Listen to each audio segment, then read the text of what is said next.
한 주간도 지켜주셨다가 거룩한 주일날 주님의 전으로 인도하심을 감사드립니다. 이 시간 드리는 예배 홀로 영광 받아주시옵시고 이 시간 끝까지 함께하여 주시옵소서. 감사드리오며 이 모든 말씀 예수님 이름으로 기도드렸습니다. 아멘. 모두 일어나셔서 물된 동산 찬양으로 서로를 축복하도록 하겠습니다.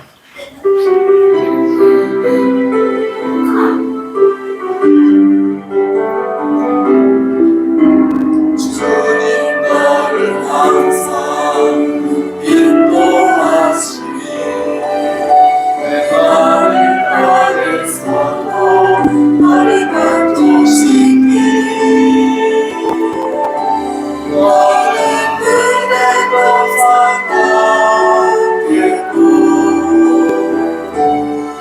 다르지 않는 새 같으니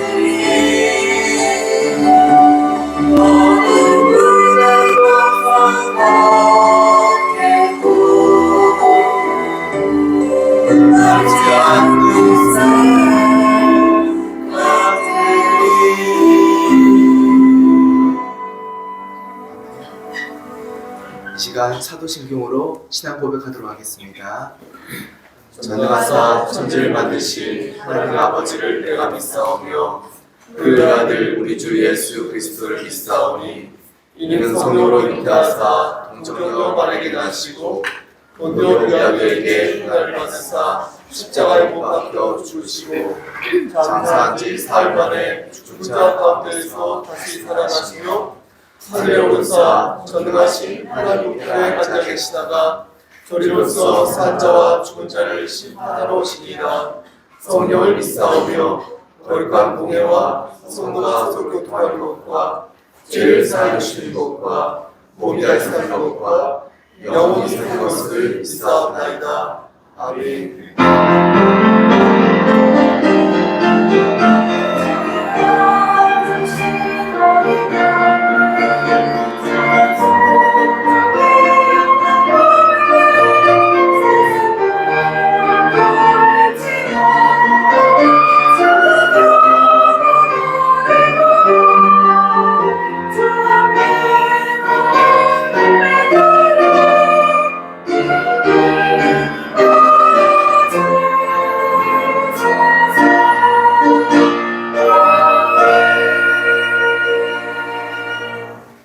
너는 진리의 말씀을 옳게 분별하며 부끄러울 것이 없는 일꾼으로 인정된 자로 자신을 하나님 앞에 드리기를 힘쓰라.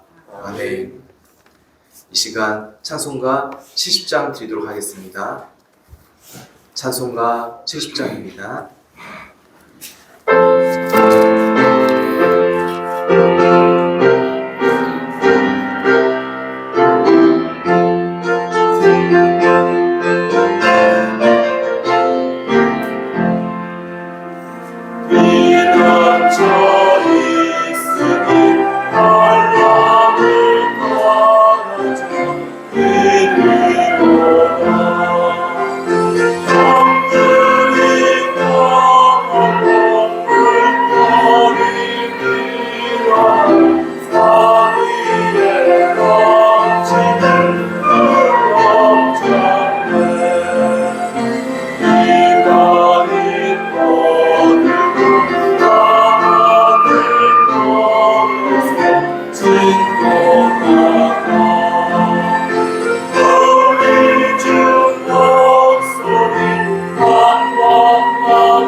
Amen.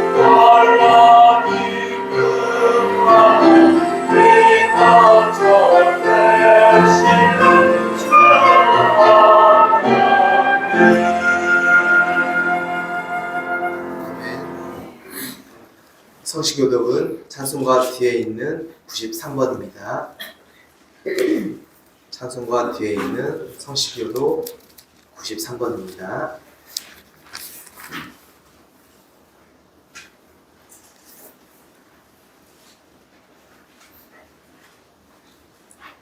주께서 옛적에 땅의 기초를 놓으셨사오며 하늘도 주의 손으로 지으신 바니이다.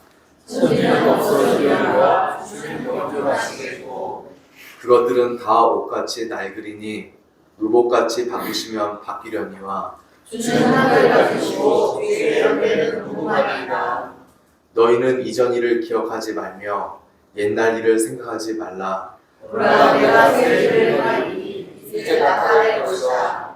너희는 유혹의 욕심을 따라 썩어져가는 구습을 따르는 옛사람을 벗어버리고 오직 너희의 심령이 새롭되어 하나님 나라 의와 지혜의 거룩함으로 지으심을 받은 새 사람을 이루라.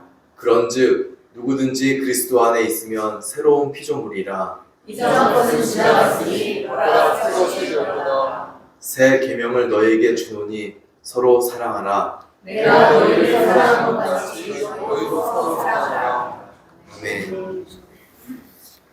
이 시간 십계명 같이 읽도록 하겠습니다. 십계명 시작. 제 일은 너는 나 외에는 다른 신들을 내게 주지 말라. 제 일은 너를 위하여 새긴 우상을 만들지 말라. 제 3은 너는 내 하나님 여호와의 이름을 망령되게 부르지 말라. 제 4는 안식일을 기억하여 거룩하게 지키라. 제 5는 내 부모를 공경하라. 제 6은 살인하지 말라. 제 7은 가늠하지 말라. 제 8은 도둑질하지 말라. 제 9는 내 이웃에 대하여 거짓말하지 말라. 제 10은 내 이웃의 집을 탐내지 말라. 아멘.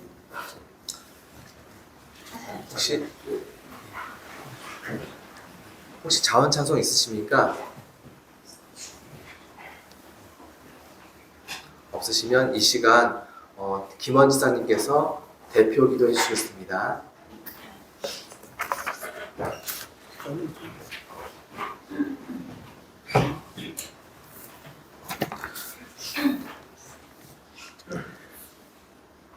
하나님 아버지, 오늘까지 우리를 지켜주셨다가 다시 주님의 품에서 예배드릴 수 있게 하심에 감사드립니다.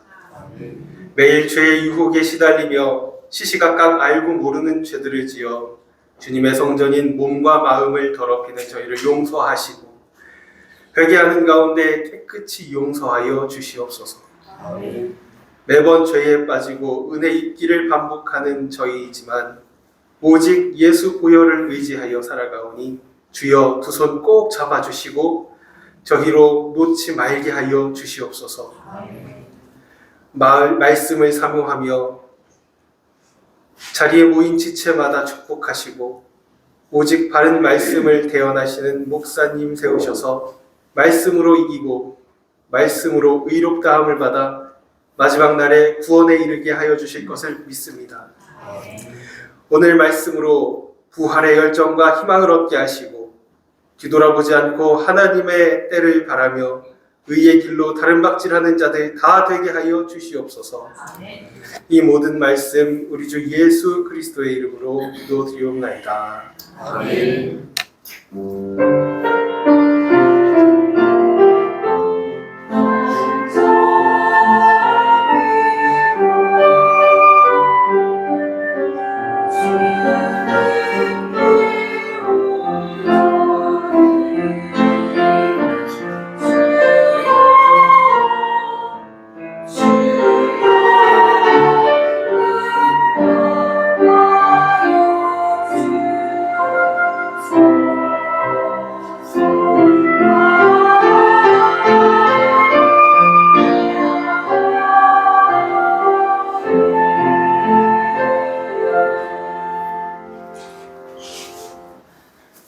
찬송가 90장 드리겠습니다. 찬송가 90장 드리면서 환상하도록 하겠습니다.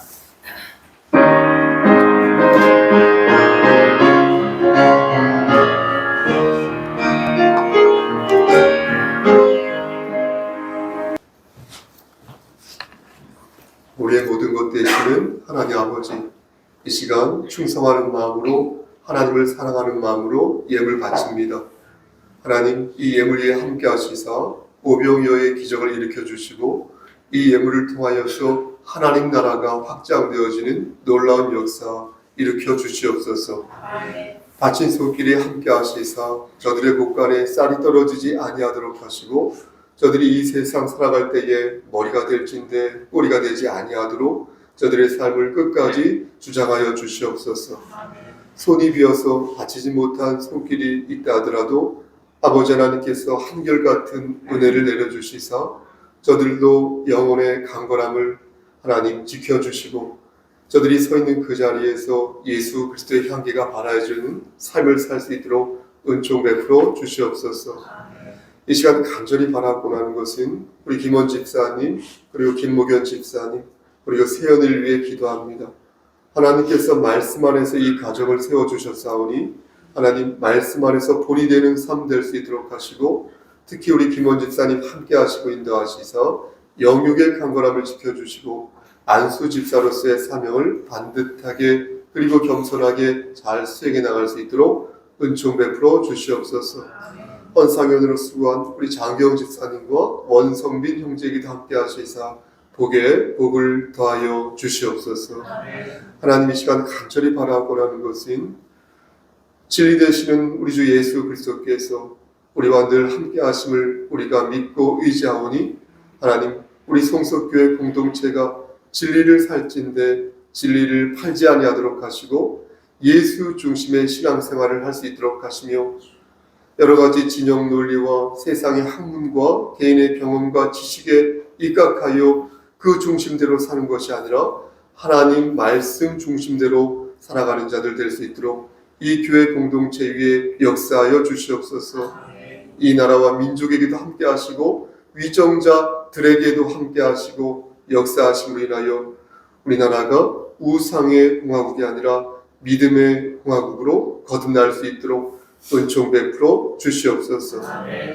예수 그리스도인 받들어 감사하며 기도드렸사옵나이다. 아멘.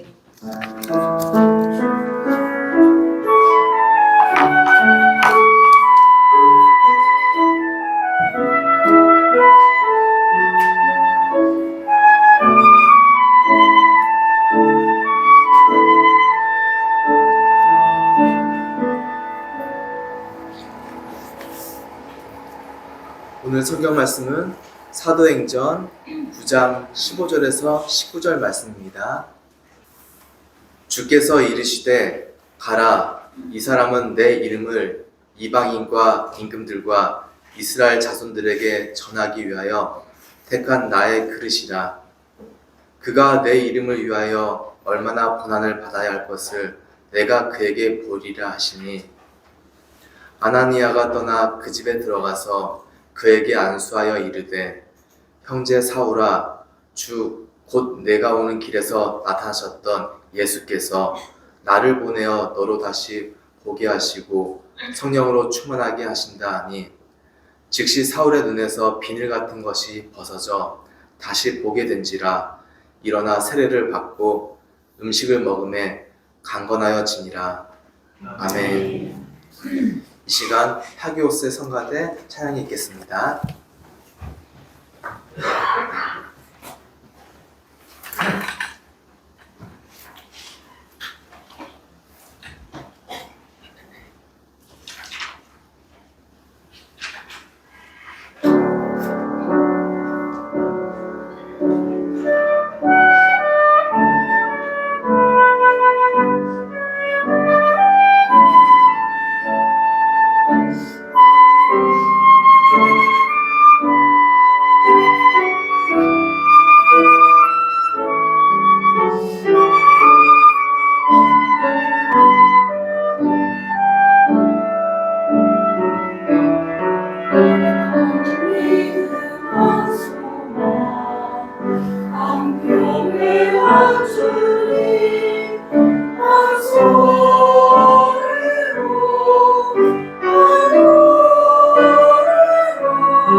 주일학교 어린이들은 다 같이 일어나셔서 1층으로 내려가겠습니다. 1층으로 내려가셔서 하나님 말씀 듣도록 하겠습니다.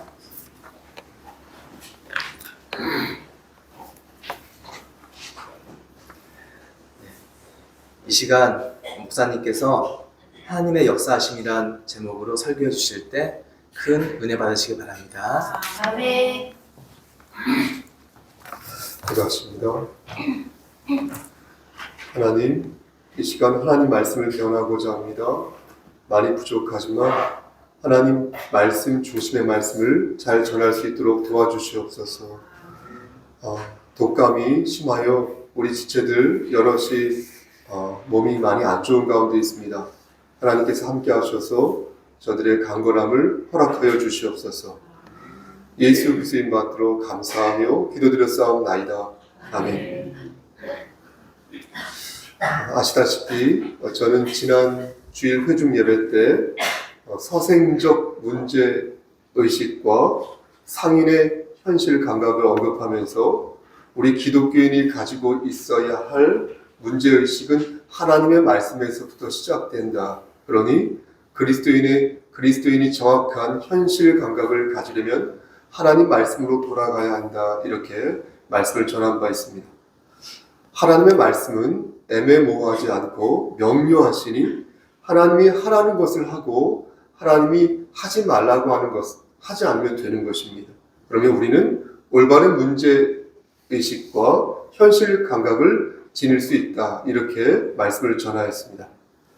그런데 가끔 어떻습니까? 우리가 불가피하게 죄를 지을 때가 있는 것입니다.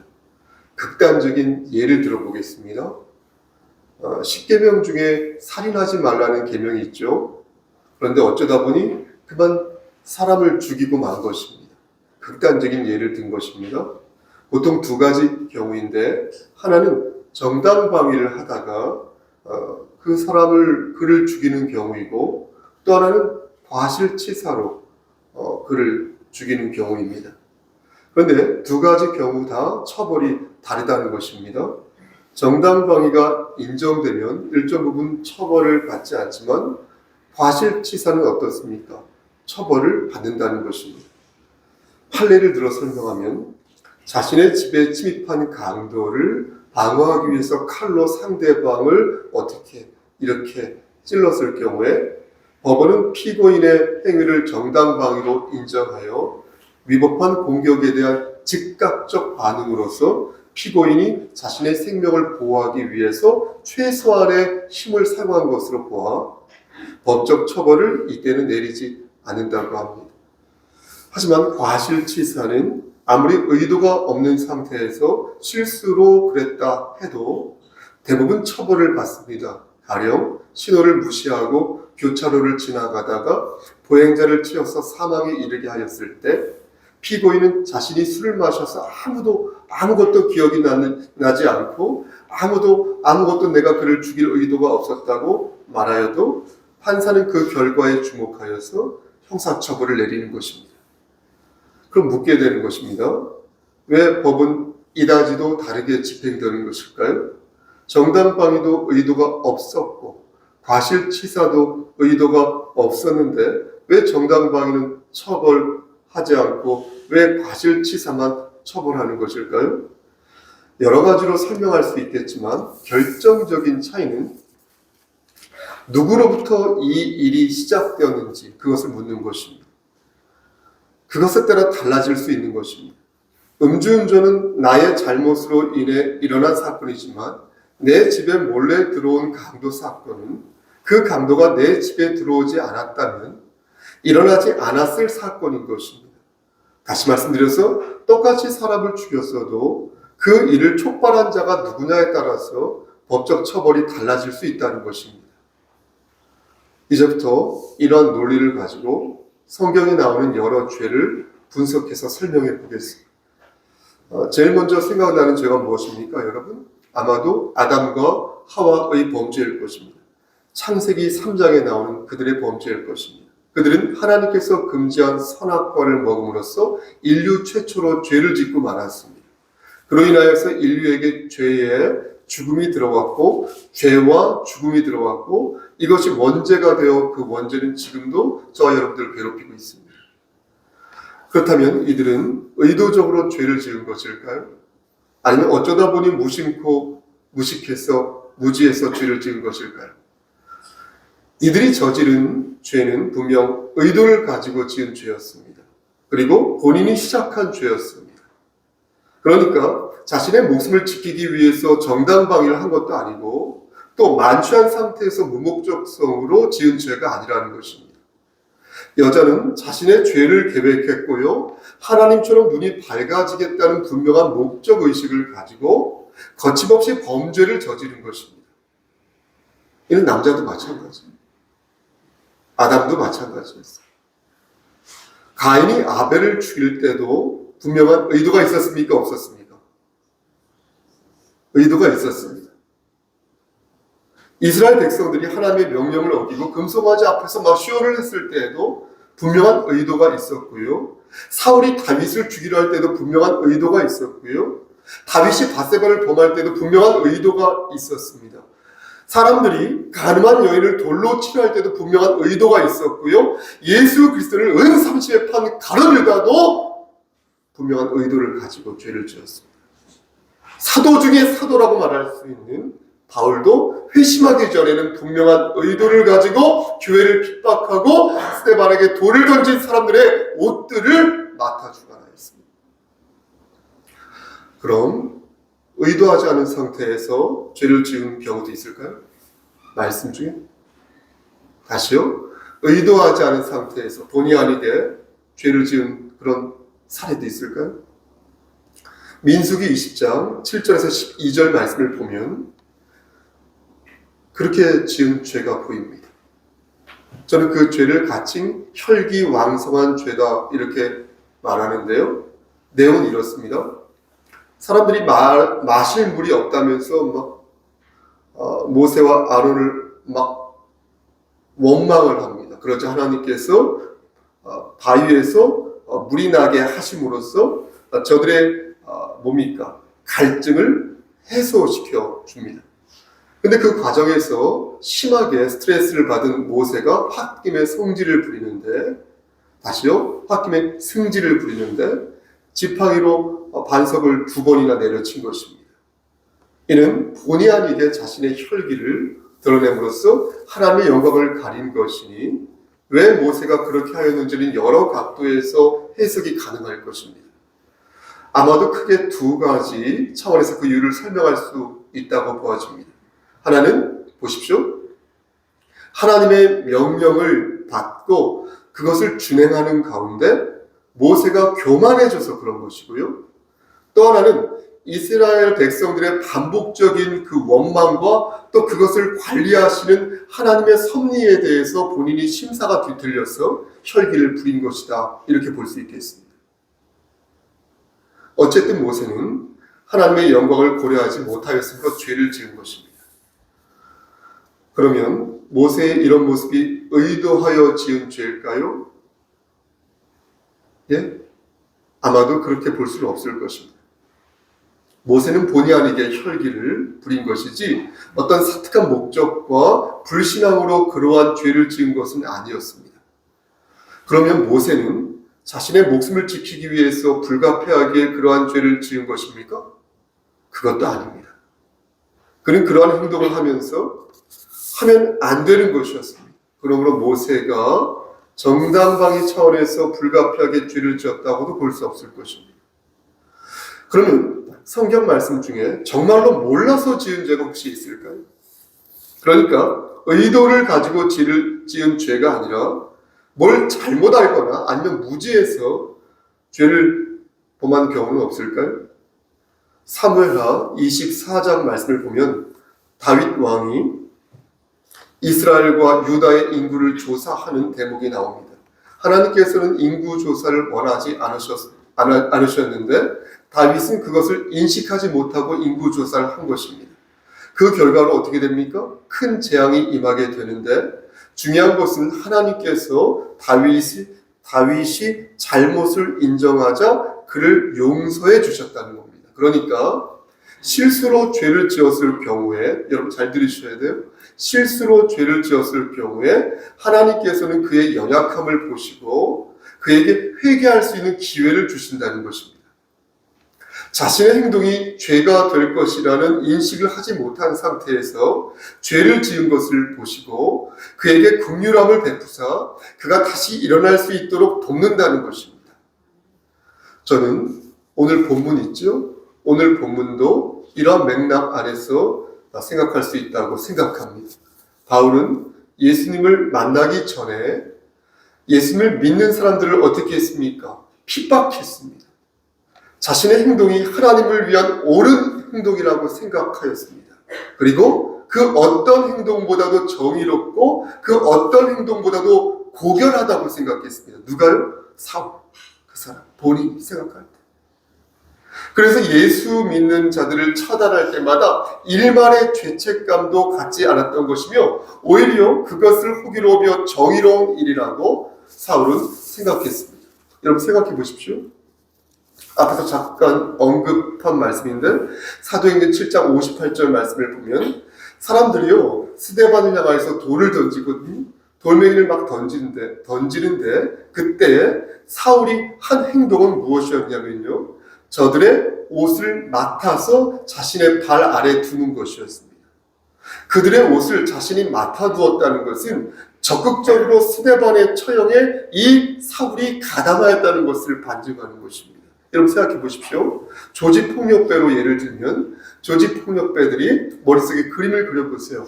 폭력을 휘두르기 전에 자신들의 그 겉옷을 누군가에게 맡겼다고 생각해 보십시오. 그때 모르는 사람에게 그 옷을 맡기겠습니까? 그가 꼬봉이든 아니면 관리자든 뭐든 간에 어떤 연관이 있으니까 자기가 찬 손목에 찬 시계도 맡기고 겉옷도 맡기고 그리고 싸움하는 거 아니겠습니까? 사울도 마찬가지였다.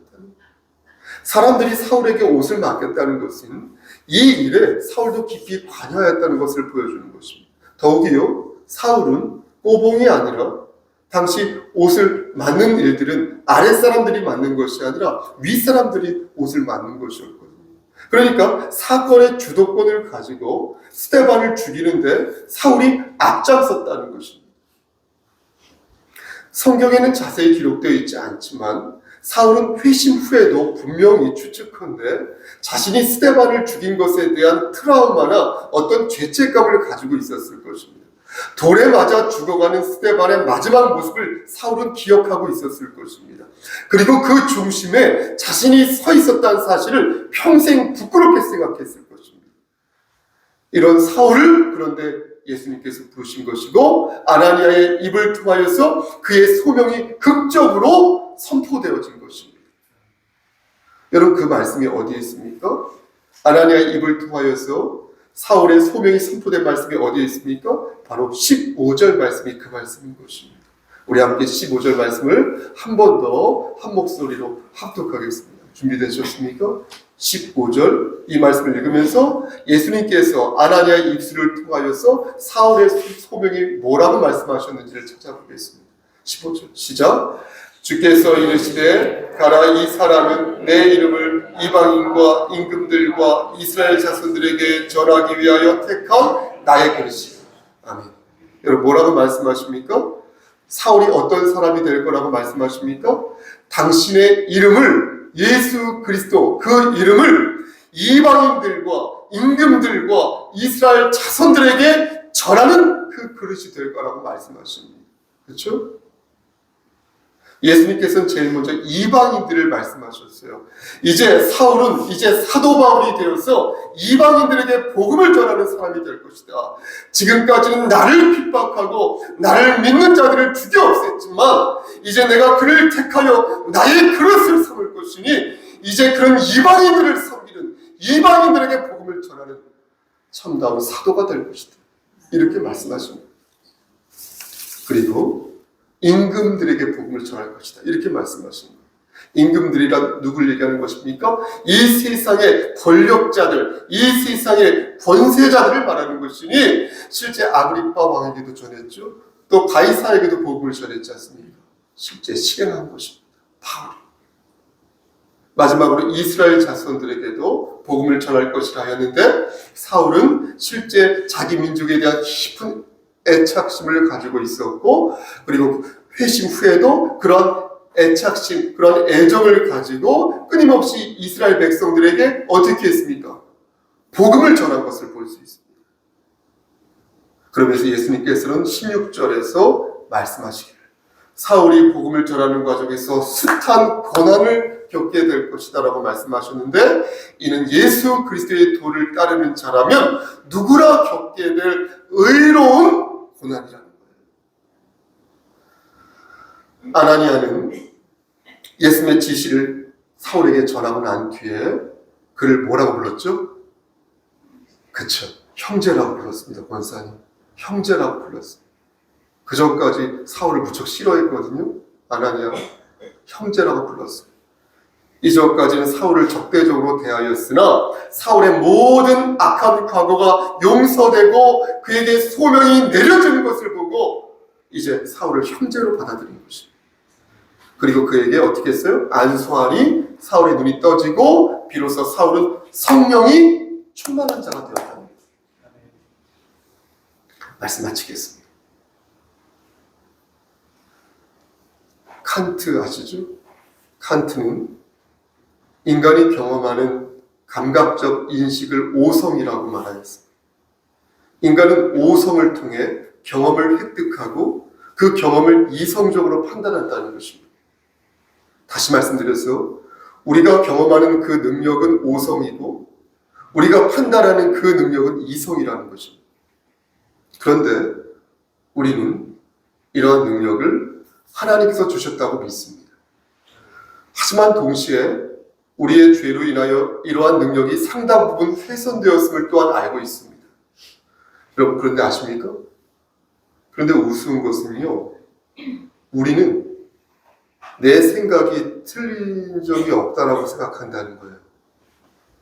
모든 인간은 경험적인 한계가 있다고 말하면서요, 정작 자기 자신은 자기 자신의 생각과 경험과 신념은요 틀리지 않았다고 말한다는 거예요. 이렇게 서서 말씀을 전한 저 역시도 마찬가지. 놀라운 것은요, 여러분 보십시오. 하나님을 믿는다고 하는 사람들이요 이러한 생각을 더 많이 하고 있다는 거예요. 무슨 근거가 있어서 드린 말씀은 아닙니다. 사랑하는 우리 성석교회 성도 여러분 들어보십시오. 여러분 진리는요, 진리는 하나님의 말씀인 것이지 하나님을 믿는 사람들의 생각이 진리인 것은 아니에요. 여러분 진리는요 하나님인 것이지요 하나님을 믿는 사람이 진리인 것은 아니에요. 우리의 감각과 우리의 지성은요 너무나 불순하고요 너무나 연약했어요. 넘어지고 쓰러질 때가 자빠질 때가 한두 번이 아니에요. 많이 배웠다고 덜 자빠진 그런 거 없습니다. 나이가 많다고 그런 거 없는 것 같습니다. 우리는요 너무나 연약했어요. 의도적으로 죄를 짓기도 하고요 본의 아니게 죄를 짓기도 하고요 무지해서 죄를 짓기도 한다는 거예요. 무식해서 죄를 짓는다. 그렇다면 우리는 무엇을 기대하고 누구를 의지해야 되겠습니까? 하나님께서는 스데반을 죽인 사울을 들어 하나님의 일꾼으로 세우셨습니다. 이방인들에게 복음을 전하게 하시고 세상의 권력자들과 이스라엘 백성들에게 복음을 선포케 하셨습니다. 그냥 가끔 복음을 선포케 하신 것이 아니라 목숨을 걸고 선포케 하셨으니 로마 감옥에서 수년간 갇히게 하셨고요. 루스드라에서 돌에 맞아 죽게 하실 뻔하셨고요. 배가 난파되어서 죽게 하셨고요. 죽을 뻔하게 만드셨고요. 교회 안에서도 그를 공격하게 만드셨어요. 주변에 있는 사람을 다 떠나가지고 외롭게도 만드셨습니다. 교회 안에서도 공격하게 만드시고 그리고 육체의 가시를 갖게 하셔서 평생 신체적인 고통과 질병을 겪게도 하셨습니다. 이 모든 고난을 우리 주님께서 주셨으니 바울은 그러한 고난 속에서 하나님에 대한 신뢰와 하나님에 대한 소망을 잃지 않는 것입니다. 말씀 정말 많습니다. 사랑하는 성도 여러분, 지금 대한민국이라고 표현하겠습니다. 대한민국은 국론이 분열된 상태입니다. 그런데 공교롭게도 그 중심에 교회가 있고 그 중심에 성직자들이 있는 것을 봅니다. 그들은 각자의 목소리로 사람들을 선동하며 이것이 하나님의 뜻이고 이것이 우리가 해야 할 소명이라고 부르짖고 있는 것을 봅니다. 저는 그런 모습들을 보면서 그것이 죄인 줄 알면서도 의도적으로 죄를 짓는 목사와 그게 죄인 줄 몰라서 무지해서 본의 아니게 죄를 짓는 목사를 봅니다. 그렇다면 이렇게 말씀드리는 저는 의도적으로 말하는 목사일까요? 아니면 무식해서 무지하여서 의도하지 않게 말하는 목사일까요? 제가 의도하는 것은 하나님의 말씀이니 그 어느 누구도 하나님의 영광을 가리면 죄라 말하는 것이고 그 누구도 예수 그리스도의 향기를 바라지 않으면 죄인 것임에 다만 무식해서 혹은 의도하지 않게 지은 혈기왕성한 죄라면 그때는 어떻게 한다? 여러분 어떻게 한다? 모든 것을 하나님께 두고 하나님의 역사하심만을 바라야 한다는 것입니다. 괴수 중에 괴수였던 사울을 하나님께서 하나님의 그릇으로 빚으신 것처럼 우리 또한 혹은 저들 또한 빚어주시기를 바라 맞이하는 것입니다. 사랑하는 성도 여러분, 그러므로 저는 오늘 본문을 들어 여러분들에게 이렇게 권면합니다. 여러분, 사랑하는 성도 여러분, 세상의 변론에서 빠져나와 하나님의 말씀으로 돌아갑시다. 지금도 역사하시는 하나님의 능력을 믿으시고 하나님이 어떻게 이 상황을 들어서 사용하실지 그 부분에 주목합시다. 우리가 해야 할 것은 우리 주께서 주신 소명을 기억하는 것이니 진실로 성령 충만한 자가 되어서 하나님을 기쁘시게 하는 삶을 사시기를 주님의 이름 받들어 간절히 저 좀 보시고요. 축원합니다. 아멘. 기도하시죠. 하나님, 좁은 입으로 하나님 말씀을 대언하였습니다.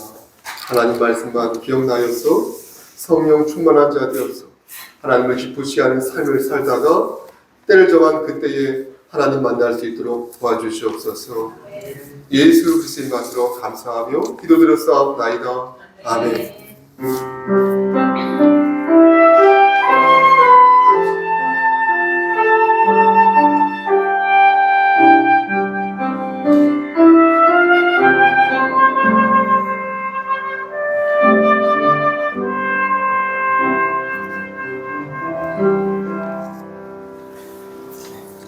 이 시간 교회 소식 전해드리겠습니다.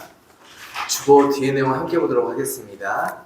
교회 소식 첫 번째, 새해 우리 교회 슬로건은 왕 앞에 설자 나는 그리스도의 장인입니다. 이 슬로건의 의미는 왕 앞에 설 자처럼 반듯하고 멋진 그리스도인이 되어 예수 그리스도의 향기를 세상에서 바라는 사람이 되자는 것입니다. 그리고 새 우리 교회 모토는 너는 진리의 말씀을 옳게 분별하며 부끄러울 것이 없는 일꾼으로 인정된 자로 자신을 하나님 앞에 드리기를 힘쓰라. 디모데후서 2장 15절입니다. 이 또한 슬로건의 의미와 궤를 같이 하는 말씀으로 하나님 보시기에 반듯한 삶을 살라는 것입니다. 두 번째, 1월 대표회의는 지난 공동회의로 대체합니다. 대표회의는 첫째 주에, 당회는 마지막 주에, 교역자는 셋째 주에 회의가 있습니다. 신천지 하나님의 교회 여호와 증인, 안식일교 제메스 등 이단을 경계하시기 바랍니다. 그리고 교회를 위한 조언은 여기 목사님 핸드폰 연락처나 이메일 주소로 주시면 되겠습니다. 그리고 교회에서 떡이 준비가 되어 있는데요. 꼭 가실 때 떡 드시면 좋을 것 같습니다. 떡국을 드시니까 떡국 드시고 하시면 좋겠습니다. 우리 오늘 그 인사는요, 서로를 바라보시면서 그리스도의 평강이 그대에게로 하겠습니다. 두 번 하겠습니다. 시작. 그리스도의 평강이 그대에게, 그리스도의 평강이 그대에게. 감사합니다. 찬송가 314장 드리겠습니다. 일어나셔가지고 찬송가 314장 드리겠습니다.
목사님께서 축도해 주시겠습니다.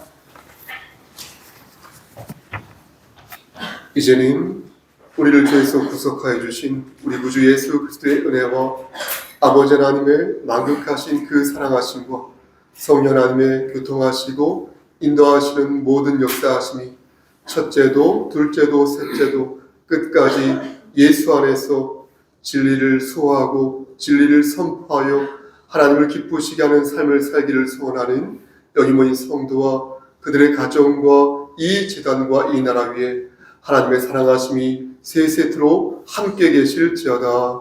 아멘.